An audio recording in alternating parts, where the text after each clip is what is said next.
제목이 뭐라고요? 위험의 관리 방법. 일단 다 볼게요. 시험은 뭘 물어보느냐면 요 뒤에 것, 요 내용. 근데 결론은 단순 암기입니다. 이 내용은 그냥 단순 암기. 시험 문제 자체가 단순 암기이기 때문에 여기는 뭐 지금 할 필요 없다는 얘기입니다. 나중에 한 3월이나 가서 그때쯤 그냥 기억을 하면 되니까. 오늘은 제목만. 제일 앞에는 제목만 파가는 걸로.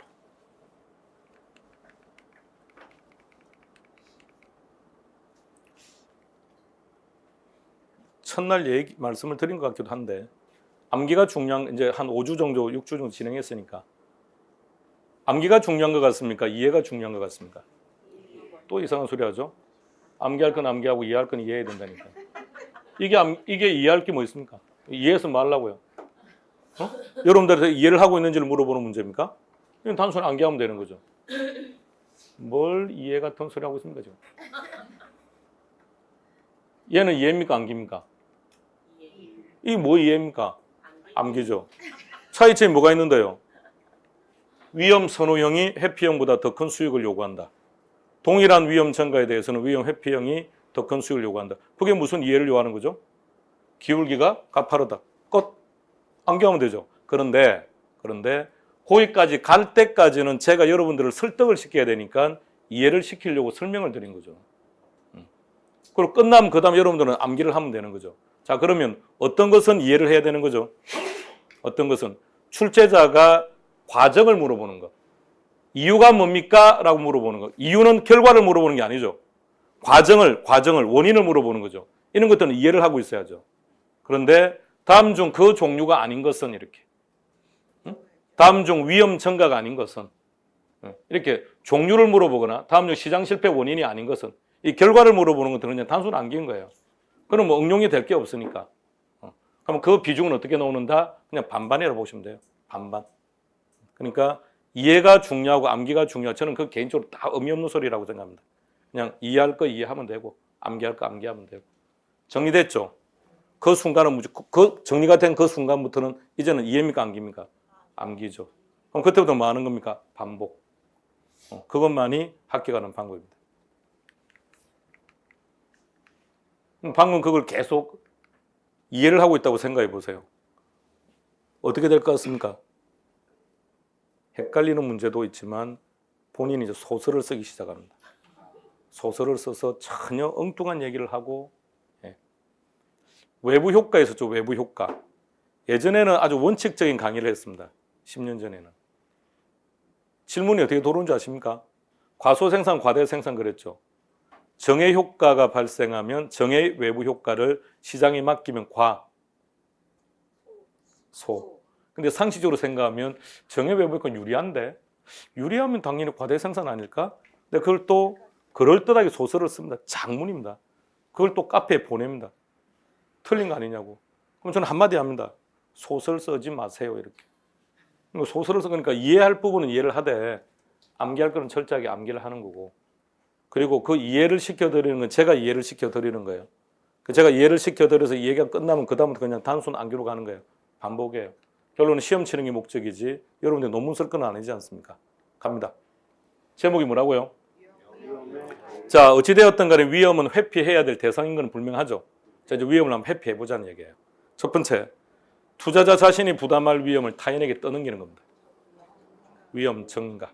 투자자 본인이 부담하는 겁니다. 투자 안 하는 겁니다.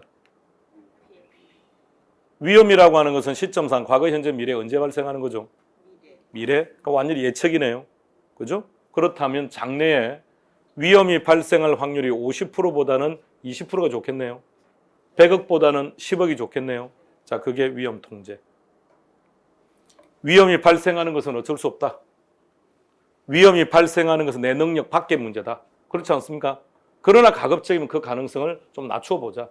그게 위험 통제. 자, 제목만 기억하세요.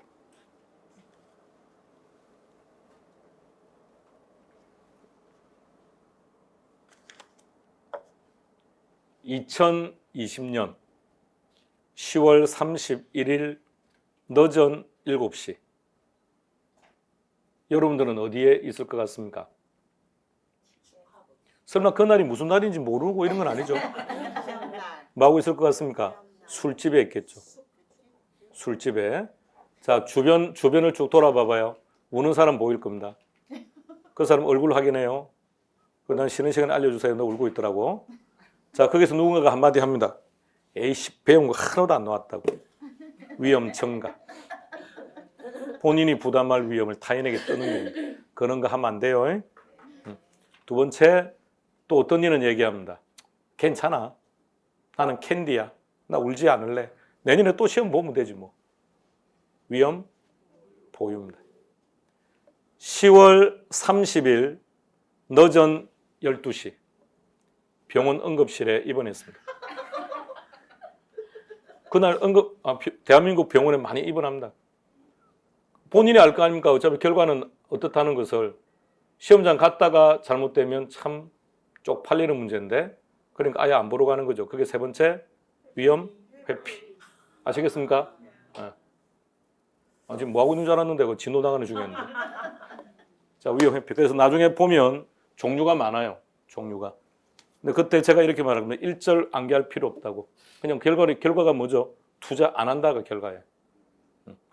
자, 지금 이 시간에 우리가 이렇게 모여서 이렇게 같이 책을 보고 대화를 하면 어때요? 미래는 무조건 좋아지는 겁니까? 그건 장담할 수는 없죠. 그러나 잘못될 가능성을 낮추는 것은 맞죠. 그게 위험 통제. 그래서 이게 제일 합리적인 방법이에요. 그러니까 시험 문제는 대부분 위험 통제에 집중되어 있는 거죠. 지금은 다른 거는 기억하지 마시고 제목만. 위험 증가는 제3자에게 떠넘기는 거구나. 위험 보유는 자신이 부담하는 거구나. 위험 회피는 아예 투자를 안 하는 거구나. 위험 통제, 위험이 발생하는 것은 어쩔 수 없지 않느냐. 그러나 가능성을 좀 낮춰보자. 규모를 좀 줄여보자. 그런 것이 위험 통제야. 이렇게 용어 정의만. 자, 이제 오늘 해야 될 내용의 클라이막스입니다. 제목 뭐라고요? 이 자체로서는 두 문제. 이론 한 개, 계산 한 개. 관련된 내용을 몽땅 합치면 10문제. 엄청나게 중요합니다. 머리는 최대한 맑게 하시기 바랍니다.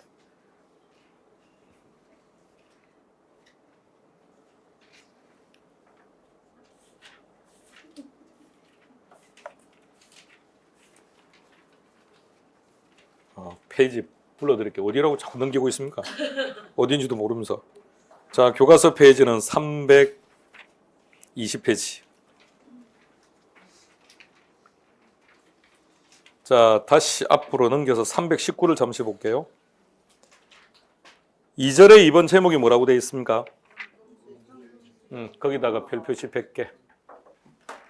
현금 수지 측정에다가 별표시 100개. 자, 들어가 봅시다. 머리는 지금 맑아진 상태입니다. 시작합니다. 자, 중개업을 하고 있습니다. 사무실에 투자자가 찾아왔습니다. 이 투자자의 지금 고민은 이 건물을 살까 말까입니다. 그래서 중개사에게 물어본 거죠. 구매 시기가 어떻게 되느냐고. 설령 중개사 마음속에 이런 생각을 가지고 있다고 할지라도 일단은 이렇게 대화를 해야만 두 사람은 일단 대화가 시작이 되겠죠. 그럼 이제 투자자가 얘기합니다. 투자 분석을 해달라고. 그럼 이제 투자 분석을 해야 되는데 결과를 먼저 보여드릴게요. 이게 투자 분석입니다. 3월 달이 되면 그림이 완성이 되면 지금 그림 완성된 거 아닙니다. 점점 더 복잡해질 겁니다. 완성본은 숫보기 보면 있을 겁니다. 거기에. 자, 우리는 이걸 할 겁니다. 봐도 별 표정이 없네요. 뭔지 모르니까 별 표정이 없나 봐요. 자, 이걸 이제 하나씩 정리를 해 들어갈 겁니다. 자, 그럼 여러분들은 투자자에게 물어봐야죠. 이 투자자가 이 건물을 사서 뭘 할 거죠? 임대사업 하겠죠? 임대사업. 그럼 여러분들은 투자자에게 뭘 물어봐야 됩니까? 몇 년 동안 임대사업 할 건지 물어봐야죠. 이것을 이렇게 말합니다. 뭐라고 한다고요? 소득이득. 보유기간 동안 발생하는 수익. 시작. 보유기간 동안 발생하는 수익. 자, 그러면 일정 기간 보유하다가 일정 시간이 지나면 어떻게 한다는 겁니까? 처분한다는 전제가 되는 거죠. 그러면 처분해도 수익은 생기겠네요. 처분 시 발생하는 수익. 이것을 이렇게 얘기합니다. 자본이득. 처분 시 발생하는 수익. 뭘 가만히 듣고 있습니까? 안 하고. 뭐라고요? 인강 보시는 분들도 말을 해야 돼요. 듣고만 있으면 안 됩니다. 자, 다시 소득이득. 뭔 소득이득을 따라합니까? 초딩입니까 지금? 소득이득. 보유기간 동안 발생하는 수익. 자본이득. 처분 시 발생하는 수익. 보유기간 동안 발생하는 수익. 처분 시 발생하는 수익. 들어갑시다. 자, 정의하세요. 소득이득이란 자본이득은 자, 표현을 잘 봐요. 하나는 기간 동안이라 그랬죠. 지금은 이번 과정은 안 했는데 저게 나중에 수요 공급에서 공부할 유량입니다. 유량. 그래서 암기할 게 하나도 없어요. 얘네들은 전부 다 유량이에요. 왜? 시간을 제시했으니까. 하루든 한 달이든 1년이든. 그러니까 암기할 게 별로 없는 거예요. 그러니까 자꾸 뭔가를 암기하려고 덤비지 마시라는 얘기입니다. 기본 개념만 딱 잡으면 그냥 그 순간 끝나는 거니까. 자, 갑니다. 자, 칠판 오세요. 자, 시작합니다. 투자자는 건물 사서 뭐 할 거라고요? 임대사업. 공실이 하나도 없는 상태. 100% 임대가 된다면 내 수중에 들어올 것이라고 예상하는 수익. 이렇게 말합니다.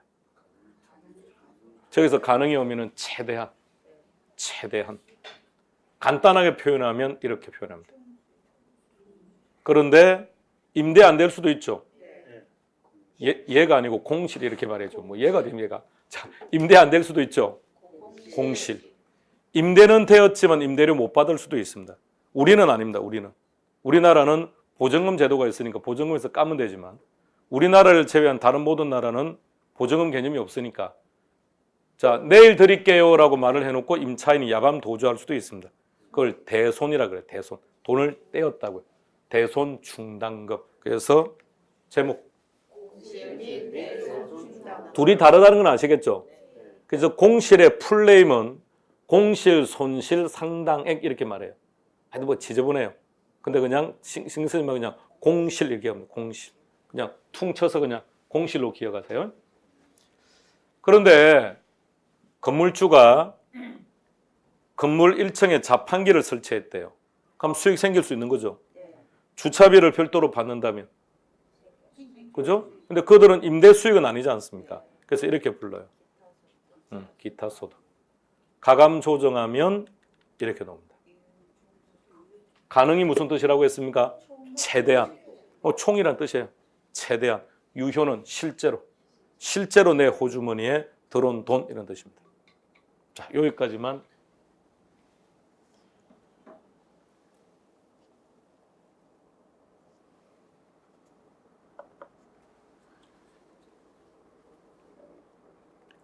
우리 학원을 전제하고 여기까지 가보겠습니다. 우리 학원 입장에서 가능 총소득이란 수강료 곱하기 등록생 수입니까? 좌석 수입니까? 오케이, 좌석 수. 그게 가능 총소득. 그럼 빈자리는 돈 안 들어온 거죠? 그게 공실. 한번 들어보고 등록하겠다고 했는데 도망갔습니다. 대손 충당금. 학원에서 별도로 책을 팔아서 수익을 얻는다고 전제해봐요. 그러면 책을 팔아서 수익을 발생시킴을 주된 사업을 하는 데가 어디죠? 출판사이거나 서점이죠. 우리는 그건 아니죠. 그럼 영업의 수익. 그게 기타 소득이 되는 겁니다. 가감 조정하면 실제로 이제 들어온 돈입니다. 그게 유효 총소득. 유효 총소득이란 이런 뜻입니다. 그러니까 유효 총소득이 영업 수익이라는 거 여러분들이 빨리 인지하면 자연스럽게 이겨나와요. 그럼 자연스럽게 이겨나와요. 비용을 빼면 항상 순입니다. 순이라는 뜻이 마이너스 한다는 뜻이에요. 그러니까 영업 수익이라는 것을 빨리 기억하세요. 소득 이득을 뭐라고 정의했습니까? 그걸 바꿔볼게요. 영업 기간 동안, 영업 활동 동안, 이런 표현입니다. 똑같은 얘기예요. 그래서 영업수익이에요. 그러니까 소득, 이득 다른 말로 바꾸면 그게 영업수익인 거예요. 영업수익. 그럼 이 수익을 얻는 과정에서 발생하는 비용들 뺐으니까 순수한 영업소득, 순영업소득. 투자자가 이 건물을 사는데 자금이 부족해서 대출을 받았답니다. 대출을 받았으면 어떻게 해야 되죠? 갚아야죠. 자, 지금까지 부채를 상환한 적이 있다 없다? 없네요. 그렇다면 저기서 말하는 순영업소득은 내 돈과 남의 돈을 합친 총 자본 때문에 발생하는 수익입니다. 내 돈과 남의 돈, 자기 자본 더하기 타인 자본. 내 돈과 남의 돈을 합친 총 자본 때문에 발생하는 수익. 총 자본이 뭐라고요? 그럼 남의 돈은 어떻게 할 겁니까? 상환해야죠. 자, 갚읍시다. 그러면 총 자본에서 타인 자본은 갚았죠. 그럼 이제 뭐 남았을까요? 자기 자본. 내 돈만 남은 거예요. 그걸 우리는 이렇게 말합니다. 제목이 세전이죠. 그러니까 뭘 빼면 되는 겁니까? 세금 빼면 되겠네요. 위로 쭉 올라가 주세요. 뭐가 있죠? 영업소득이죠. 그럼 쭉 올라가니까 소득이득이죠. 소득, 이득, 세 해도 됩니다. 그런데 요 말을 잘 써요. 네, 그래서 영업소득세라는 말을 잘 씁니다. 차감하면 세후 현금 수지. 갑시다.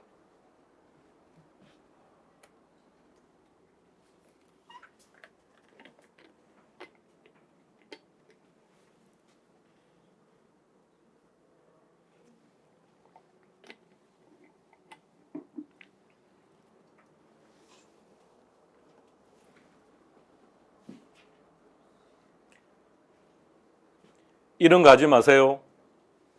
가유, 순세세 이런 거 하지 마세요. 가공, 기유, 영 하지 마세요. 해야 될 하등의 목적도 이유도 없습니다. 이유는 잠시 설명드리겠습니다. 왜 그게 필요 없는지. 자, 단순히 생각해봐요. 가유, 순세세를 해서 외웠다고 착각합니다. 그게 시험장에서 어떤 의미가 있는지를 모른다는 얘기입니다. 그렇게 답을 못 찾아요. 답을 못 찾는 학습은 절대 하지 마시기 바랍니다. 착각일 뿐이죠. 그냥 가공, 기유 이렇게 하면 외웠다고 착각하는 거예요. 그래서 뭐 하려고요? 자, 가능총, 이게 우리 게 아닙니다. 영어입니다. 전부 다. 가능총소득을 이렇게 번역하기도 합니다. 잠재총소득 이렇게 번역하기도 해요. 그때 다 틀린 거죠. 왜? 자기는 가공기유라고 외웠는데 그중에 잠자 들어가 하나도 없었는데 잠재총소득이 뭔지를 알아야 답을 찾죠. 그러니까 그런 이상한 학습 하지 마시기 바랍니다. 왜 필요 없는지는 잠시 후에 설명드릴 테니까 일단 그냥 보세요.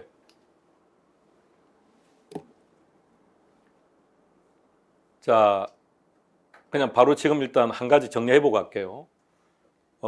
왜 두 문자를 따고 또 두 문자를 따서 강의하고 두 문자를 따서 암기하느냐 그러면 이런 문제가 나왔습니다. 블랭크. 무엇이 들어가면 되겠습니까? 총 3번 나왔습니다. 물론 이제 최근에 안 나온 지는 7년 됐고요. 그 이전에 나왔다는 얘기인데. 그러니까 이제 그런 거 칸 채운다고 가공 기울입니다. 자, 그게 목적이라면 이렇게 하면 돼요. 보세요. 차감되는 항목 4가지만 찾으세요. 지금 차감되는 게 총 4가지입니다. 차례대로 배열합니다. 시작. 공실 및 대손 충당금.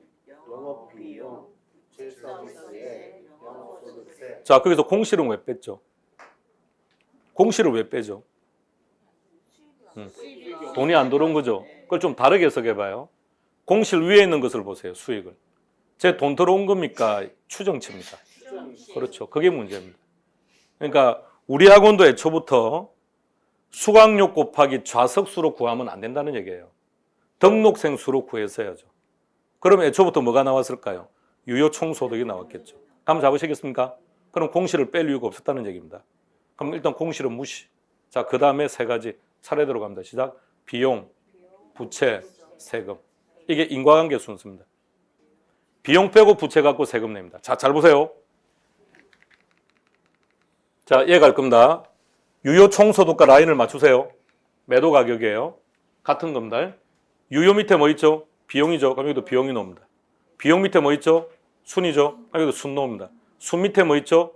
부채죠. 부채입니다. 부채 밑에 뭐 있습니까? 세전이죠. 세전입니다. 세전 밑에 뭐 있죠? 세금이죠. 세금 나옵니다. 그럼 그 밑에 세금입니다. 순서를 왜 외우는지 잘 모르겠습니다. 그러니까 두 문자를 따는 이유를 모르겠다고요. 그러니까 두 문자를 따는 이유가 블랭크를 채우고자 함인데 블랭크를 채우는 게 목적이라면 방금처럼 비용, 부채, 세금만 알면 돼요. 왜 그걸 쓸데없이 첫 글자를 따는지 알 필요가 없습니다. 그렇게 하는 거 아닙니다. 철저하게 어떻게 한다고요? 비용, 부채, 세금이에요. 그것만 알면 한 채우는 다 끝나는 거예요. 그러니까 비용 위에는 뭐가 있는 겁니까? 비용 위에는 영업수익이 있는 것이고 비용 밑에는 뭐가 있습니까? 순이 나와야 되고 순 밑에는 뭐가 나와요? 세금 나와야 되고 세금 밑에는요? 아니고 부채 나와야 되고 부채 밑에는 세전 나와야 되고 세전 밑에는 세금 나오고 세금 밑에는 세후 나오고 그러니까 이 순서는 그냥 보면 돼요. 보면. 근데 중요한 건 뭐가 중요한 거냐면 뒤로 갔다가 앞으로 이렇게 왔다 갔다 해야 돼. 그래 문제 답을 찾아요. 첫 글자 따는 건 안 돼요. 그런 거는 아무런 의미가 없으니까. 자, 다시 갑니다. 자, 5초간 다시 휴식. 제 멘트를 잘 들어야 됩니다. 시험 문제는 가능 총소득이 10억입니다 라고 주는데 또는 어떻게 주느냐면 건물이 100% 임대된다면 10억의 수익을 예상한다 이렇게 놓습니다. 그걸 읽어서 이게 가능 총소득인지를 모르면 문제를 못 풀어 나간다고요. 그러니까 멘트를 잘 듣고 이 멘트를 기억하세요. 갑니다. 가지고 있는 건물 100% 임대된다면 얻을 수 있는 수익. 간단히 말하면 총수익. 임대 안 될 수도 있다. 공실 및 대손 충당. 물론 아닌데 둘은 다른 거지만 그냥 통칭해버리자고요. 공실 및 대손 충당금. 임대료 외적인 수익. 기타 소득. 가감 조정하면 유효 총소득. 유효 총소득. 우리가 내년에 중개업을 할 거죠. 우리 입장에서 가능 총소득은 뭐죠? 중개 보수 곱하기 건수. 맞나요? 그럼 우리 입장에서 기타 소득은 뭡니까? 법무사 뒤통수 쳐서 받는 돈. 이삿짐 센터, 인테리어 업자, 은행 브로커 등 쳐서 받는 돈. 이런 것들이 전부 다 기타 소득입니다. 다 줍니다, 그들이. 실제 생각해 보세요. 여러분들 아파트 사고 팔 때 여러분들이 실제로 법무사 사무실에 가서 뭐 도장 찍고 했나요? 아니지 않던가요? 그냥 중개 사무실에 갔더니 누가 와 있지 않던가요? 그리고 말하죠, 거기서. 나는 당신 싫다고. 그런 말 한 적도 없지 않습니까? 중개사 그냥 연결해서 한 거 아닌가요? 그럼 그 법무사는 가만히 앉아서 자기가 일정한 수익을 얻는데 그럼 자기 수익금의 일부를 주는 거죠. 카드로 긁을까요? 카드로 긁냐고요? 그러면 현금을 줄 거 아닙니까? 그럼 중개사 입장에서는요. 내년에 그렇게 받으세요. 신고해 버릴 테니까. 그러니까 기타 소득은 아주 매력적인 소득이라는 얘기입니다. 그러니까 중개업이 활성화될 때는 중개사 입장에서는 그런 부수익도 꽤 많은 편인 거죠. 누가 인테리어 한다 그러면 인테리어 업자를 소개했다면, 누가 대출 받는다 그러면 또 브로커 소개했다면. 자, 갑니다. 근데 유효 총소득이 뭐라고 했습니까? 유효 총소득이란 영업수익. 이게 빨리 나와야 된다니까요. 다시. 이게 영업수익. 이게 나와야 이게 자연스럽게 나온다고요. 그럼 이것도 자연스러워진다고. 여기까지가. 유효 총소득은 영업수익이야. 그러니까 영업비용 하니까 순영업소득이라는 거죠. 순영업소득이란 자기자본과 타인자본을 합친 총자본 때문에 발생하는 수익. 순영업소득은 뭐라고요? 총자본 때문에 발생하는 수익. 하나하나 잘 기억하세요. 나중에 총자본 수익률을 구하는 거예요. 그럼 총자본 수익률을 구할 때는 어떤 수익이 필요하다는 겁니까? 그러니까 이 구조를 대충 해버리니까 나중에 그 공식을 외운다고 열심히 외우는 거죠. 공식을 열심히 외우니까 근데 답은 또 못 찾는 것이고. 그러니까 이걸 가지고 답을 다 찾아가야 돼요. 총자본 속에는 타인자본도 있다, 그죠? 부채. 갚읍시다. 그걸 뭐라 한다고요? 부채 서비스액. 저 속에는 원금입니까? 이자입니까? 원리금. 원리금 상환액. 그러면 총자본에서 타인자본은 상환을 끝마쳤으니까 남아있는 것은 내 돈. 자기 자본 때문에 발생한 수익을 뭐라고 한다? 세전 현금 수지. 자, 마이너스 영업수익이니까 영업소득세. 차감하면 세후 현금 수지. 자, 다시 기억합니다.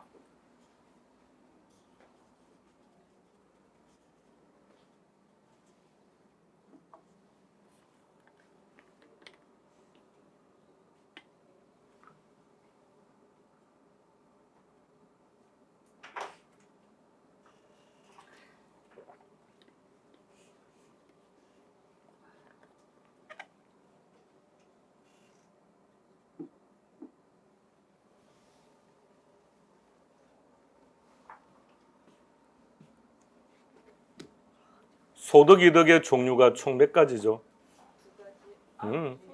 소득 이득의 종류 총 5가지다, 그죠? 소득 이득의 종류가 총 5가지. 자, 배열합니다. 순서대로 시작. 가능 총소득.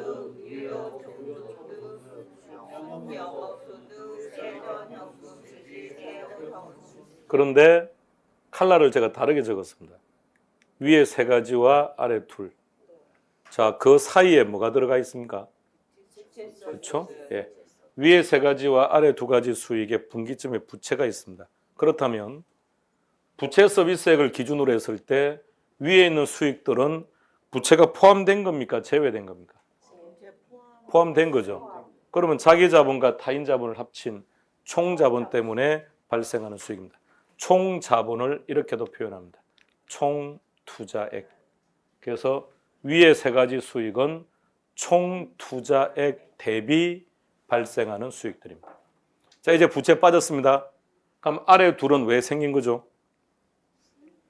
응? 자기 자본 간단히 말하면 지분 투자액. 이것만 가지고 다음 한 문제 건질 겁니다. 자, 다시 말하면 지문이 무슨 말인지 모른다고 할지라도 가능, 유효, 순영업 소득 중에 뭔가가 있다면 어떤 경우에도 그 지문에는 지분 투자액이 있으면 틀린 지문이에요. 감 잡으시겠습니까? 다시 그 지문이 무슨 뜻인지 전혀 모른다고 할지라도 세전과 세후 현금 수지가 보이는데 총 투자액이 보이면 그 지문은 틀렸다고. 최소한 짝은 정확히 찾아야죠. 자, 저기까지 다시. 그래서 그림이 중요하다는 얘기입니다. 그림만 머릿속에 그리면 답은 다 맞춰요. 공식 같은 거는 필요 없어요. 계산 문제를 풀기 위해서 공식을 외운다. 그게 어떤 의미인지 아십니까? 시험장에 전혀 의미가 없다는 얘기입니다. 그러니까 시험장 갔을 때 의미가 없는 행동은 하지 마시라는 얘기입니다. 어차피 가서 공식도 떠오르지도 않을 뿐더러 공식을 외운다고 해도 어떤 공식을 써먹어야 될지도 모르는데 공식은 일절 필요 없습니다. 예. 계산 문제, 개론 계산 문제 절반은 다 여기서 다 나옵니다. 이 속에 답이 다 들어가 있습니다.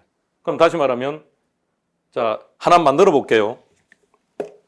우리가 예전에 계산 문제에서 공식은 구태여 공식이라는 말을 한다면 개인적으로 공식은 별로 안 좋아하는 표현입니다만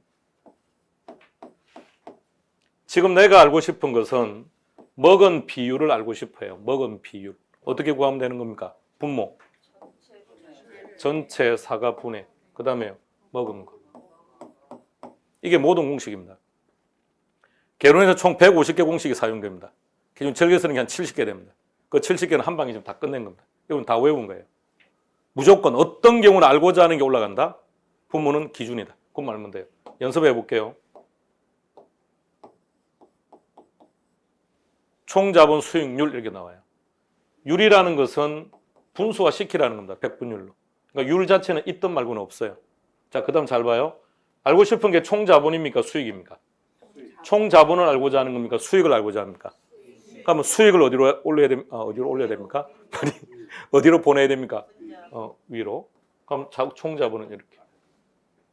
그런데 그 수익의 종류가 많다는 거죠. 근데 어떤 수익을 쓰라는 얘기입니까? 어떤 수익을? 순영업 소득을. 그럼 여기에 순영업 소득이 들어가면 되겠네요. 그럼 여기는요? 총자본이죠. 자, 그런데 총자본 앞으로 계속 가봐요. 계속. 어떤 걸 잡아보입니까? 오케이. 총투자액에도 상관없다고. 자, 그러면 총투자액을 사용했다면 이름 한번 바꿔보시겠습니까? 동의요? 오케이. 총투자 수익률. 그러니까 늘 책에서 총자본 수익률만 봤는데 어느 날 시험 치러 갔더니 총투자 수익률 구하라고 하니까 못 찾는 거예요. 뭔지를 모르니까. 자, 이렇게 만드는 겁니다. 근데 얘는 계산 문제로, 얘는 이론으로. 왜 이론만 나오느냐? 계산 문제가 나올 만한 가치가 없어서. 그렇기 때문에 얘는 그냥 이론으로 나오는 거예요. 자, OX 결정해봐요. 총자본 수익률은 총투자액을 순영업 소득으로 나눈 값이다. 있어야 될 게 지금 다 있어요. 근데 지금 제가 부모 분자를 바꿔서 말했습니다. 틀린 거예요. 딱 두 가지 형태로 나와요. 그러니까 지금은 이제 그냥 하고요. 다음에 제가 그렇게 할 겁니다. 방금 이런 늘 오는 표현이에요. 그래서 2분의 1이라고 읽으면 안 된다 그랬죠. 2에 대한 1이라고 읽어야 돼요. 또는 1을 2로 나눈 값 이렇게. 그러니까 이제 그런 문제는 어떻게 해야 되느냐면 첫 번째 놓으면 이거부터 먼저 확인해야 돼요. 이거부터. 방금 이렇게 표현했었죠. 총자본 수익률이란 순영업 소득을 총투자액으로 나눈 값이다. 옳은 말이죠. 그러니까 일단 첫 번째는 그 지문이 옳다 그러다를 보는 게 아니라 요것부터 먼저 맞는지를 봐야 돼요. 그게 틀렸으면 일단 틀린 거죠. 그럼 쉽게 갈 거고. 그럼 일단 그 관계가 맞으면 그 다음에는 분모 분자 위치 확인해야 돼요. 두 단계를 거쳐서 가는 거예요. 자, 한 번 더 연습합니다. 자기 자본 수익률 어떻게 구하면 되죠? 자기 자본에 대한 세전 현금 수지. 물론 자기 자본 대신에 오케이. 지분 투자액. 그렇다면 동의 한번 만들어 보세요. 지분 투자 수익률. 자, 근데 보세요. 방금 지분 투자액에 대한 세전 현금 수지죠. 그런데 문제는 절대 세전 현금 수지가 얼마라고 안 주어져 있습니다. 자, 그럼 다시 구해 보세요. 어떻게 하면 될까요? 순영업 소득은 나와 있어요. 마이너스 부채 서비스액입니다. 근데 문제가 부채 서비스액이 10만 원 이렇게 안 주어져 있습니다. 그럼 어떻게 구하실 겁니까? 저당 대부액 곱하기 저당 상수 이렇게 하는 거예요. 그러니까 힘들어하는 척 하지 말고 이렇게 하는 거예요. 그러니까 연습만 해보죠. 연습만. 자, 지금 다른 거 하는 거 아니고요. 공식을 만드는 연습요. 그러니까 여러분 한 가지는 꼭 기억해요. 공식은 암기하는 게 아니라는 것. 공식을 주구장창 외우니까 어떤 의미가 있냐면 시험장 갔을 때 하나도 못 써먹어요. 그러니까 못 써먹는 공식을 왜 외우냐고요. 스트레스 받아가면서. 그럴 거면 아예 안 하는 게 낫지. 공식은 외우는 게 아니라 만드는 거라, 만드는 거. 그러니까 만들어 보자고 지금. 만드는 연습을 하고 있지 않습니까? 만드는 연습을. 자, 총자본 수익률. 율은 의미 없죠. 분수화 시켜버리면 되고. 그 다음 알고자 하는 걸 올린다고요. 수익이죠. 올린다고요. 수익을. 총자본 내려가면 되죠. 단 그 수익이 어떤 수익인지 이 말입니다. 그걸 알아야 된다는 거고. 자, 하나만 더 해볼게요.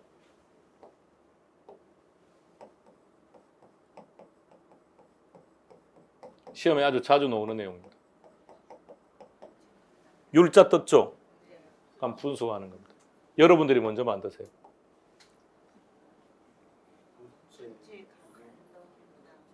그러니까 이쁘게 만들려고 하지 말고 그냥 한번 써봐요.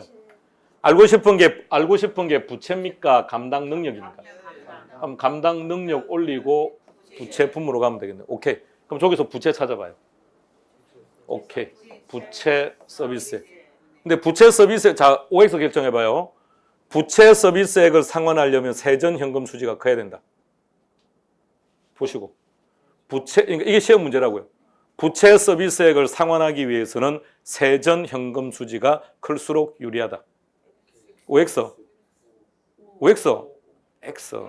왜냐면 그 위에 있는 수익으로 상환하는 거지 아래쪽에 수익으로 상환할 수 없는 거 아닙니까? 자, 다시 부채 서비스액을 상환하기 위해서는 유효 총소득이 커야 된다. X. 유효가 아무리 큰들 영업비용이 크면 부채 못 갚을 거 아닙니까? 그럼 뭐가 커야 되는 겁니까? 오케이. 그러면 순영업, 그럼 여기서 감당 능력이라는 게 순영업 소득이에요. 그럼 다시만 이것을 그대로 분수로 만들어 버리면 돼요. 부채 서비스액에 대한 순영업 소득. 그게 부채 감당률입니다. 시험에 아주 잘 나오는 거다. 그러니까 지금 여러분들은 한 가지만 기억하면 돼요. 공식은 외우는 거 아니다는 거. 공식을 외우는 것은 시험장에서 아무런 실익이 없다는 거. 공식이 이렇쿵 저렇쿵 암기하는 건 아무런 의미. 칠판에 있는 것만 기억해 놓으면 다음에 공식 여기서 다 만들 테니까 걱정하지 마세요.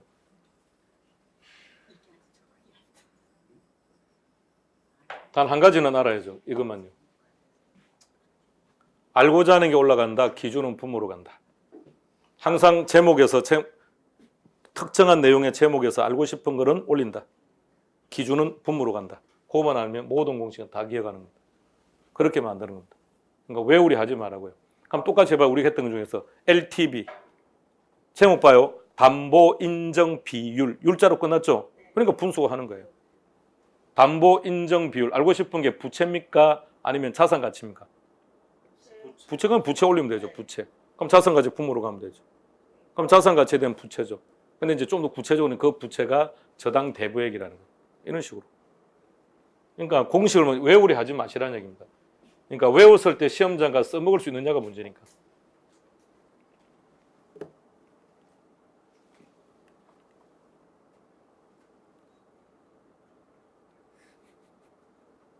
분위기가 경건해졌습니다. 아, 외우면 안 되는구나. 경건.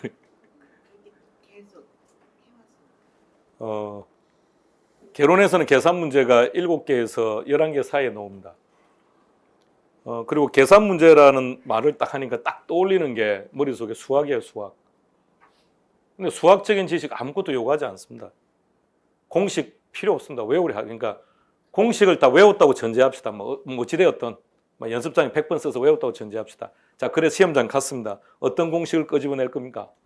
문제는 써먹지를 못해요. 어떤 공식을 써먹어야 되는지를. 그냥 외웠기 때문에. 의미가 하나도 없습니다. 그러니까 논리 구성을 알아야 아, 지금 어떤 수익을 구하라는 뜻이구나. 그럼 놓으면 어떤 수익은 찾아가고 이렇게 하는 거지. 공식 외우는 건 필요 없습니다. 공식 가지고 답 찾을 수 있는 계산 문제 단 한 문제도 없습니다. 그럼 공식이 없어도 문제를 풀 수 있다는 뜻이냐? 아니죠. 알아야죠. 그런데 어떻게 하라고 했습니까? 공식은 암기가 아니라고요. 그냥 만드는 거라고요. 그 연습 조금만 해보면 무진장 다 가능해요. 모든 거. 무조건. 오늘 또 댁에 가서 또 애한테 또 그렇게 시키세요. 아무거나 다 되는 게 아니니까. 무슨 율로 끝나거나 무슨 치수로 끝나는 것만 이렇게 분수화 시키는 거예요. 미적분은 여기에 적용 안 됩니다. 또 애들 미적분 가르치 야 이렇게 하는 거 큰일 납니다. 애들 수학은 어떻게 한다? 관여하지 않는다. 그래야 애들이 좋아한다. 성적도 잘 나온다. 자, 여기까지 합시다. 자, 쉬었다 합시다. 몸 푸세요.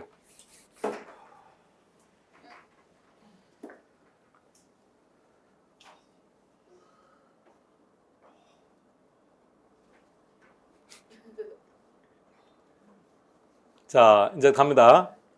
가능 총소득은 어떻게 구하면 될까요? 그러니까 우리 강의실 입장에서는 수강료 곱하기 좌석수, 즉 임대사업을 하는 거니까. 어떻게? 임대료 곱하기 평수. 우리식으로 말하면. 근데 저렇게 하는 거죠. 임대 단위수라고. 그냥 우리는 평수라고 기억하면 돼요. 안 틀릴 거니까. 기타 소득 찾으세요. 제 영업활동입니까? 영업활동과 관계없습니까? 그래서 이렇게 표현합니다. 용어는 다 알아야 된다는 뜻입니다. 영업비용 찾아주세요. 영업비용 동의어 들어갑니다. 영업비용부터 출발합니다. 시작. 영업비용, 영업경비, 운영비용, 운영경비. 아무것도 아닙니다. 이게 동의어라고 하는 것이 또 이게 전부 다냐 그런 것도 아닙니다. 왜? 영어를 번역하다 보니까 일이 된 거예요. 근데 우리가 늘 영업비용이라고 기억했다가 시험장에서 만났다고 생각해 보세요. 순간 상당히 당황스러워요. 자연스럽게 영업비용이구나라고 안 간다는 얘기입니다. 그래서 동의어 체크할 거는 체크하셔야 됩니다. 부채 서비스액 찾으세요. 동의어 들어갑니다. 부채 서비스액부터 시작합니다. 시작. 부채 서비스액, 원리금 상환액, 저당 지불액. 만일 계산 문제에서 월부금이 나왔다 그러면 아니 계산 문제에서 월부금이 나왔다면 어떻게 한다고요? 곱하기 12를 해야죠. 아시겠습니까? 월이라고 해요. 그럼 연부금도 있다는 말이겠죠. 오케이. 자, 어떻게 구한다고요? 저당 대부액 곱하기 는 저당 지불액. 저거 어디서 본 것 같은데요? 어디서 봤습니까? LTV, DTI 계산할 때. 방금 LTV DTI가 또 올랐다면 합격입니다. 아니라도 괜찮아요. 3월달 또 있으니까. 자, 일단 여기까지 소득이득을 마무리 짓고요. 자, 자본이득 동일하게 갑니다. 자본이득 크게 신경 쓸 게 없어요. 유효 총소득과 라인을 맞춰서 간다고 생각하세요. 매도 가격에서 밑에 비용이죠. 그러니까 매도 비용 오는 거예요. 비용 밑에 순이죠. 똑같아요. 순 매도 가격. 순 밑에 부채죠. 그럼 똑같이 부채가 와야 돼요. 부채 밑에는 뭐죠? 세전이죠. 그러면 세전 와야죠. 세금이죠. 쭉 올라가세요. 제목. 그럼 자본이득세. 저 소득이득세라 해도 문제가 될 건 없다고요. 근데 저렇게 쓴다는 거죠. 다음에 세후 지분 복귀. 자, 구성. 건물을 살 때 대출을 받았습니다. 10년간 상환하기로 했습니다. 그 말은 10년 동안 영업활동하겠다는 뜻이죠. 8년이 지난 어느 날 건물을 팔아버렸습니다. 그러면 지나간 8년 동안은 부채 상환했죠. 걔는 저렇게 표현합니다. 뭐라고요? 부채 서비스. 그럼 2년치는 상환 못한 거죠. 그럼 이렇게 말합니다. 미상환액. 그냥 간단하게 미상환액, 미상환 저당 잔금 이렇게 표현하는데 그냥 미상환액 이렇게.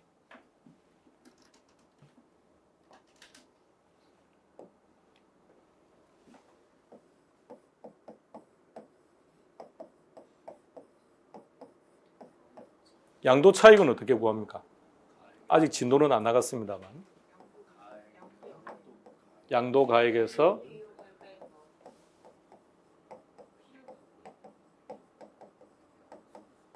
이렇게 됩니다. 이제 앞으로 세법 시간에 이제 공부하실 텐데요. 그러면 필요 경비에는 내가 아파트를 살 그때 당시 들어간 돈, 취득가액, 공인중개사 보수라든지 법무사 수수료 등등등. 내가 건물을 가지고 있으면서 리모델링 했던 그 리모델링 하는 들어간 비용들, 물가 상승률 등등 다 고려해요. 다 고려했을 때 10억이라고 전제합시다. 이걸 12억에 팔았대요.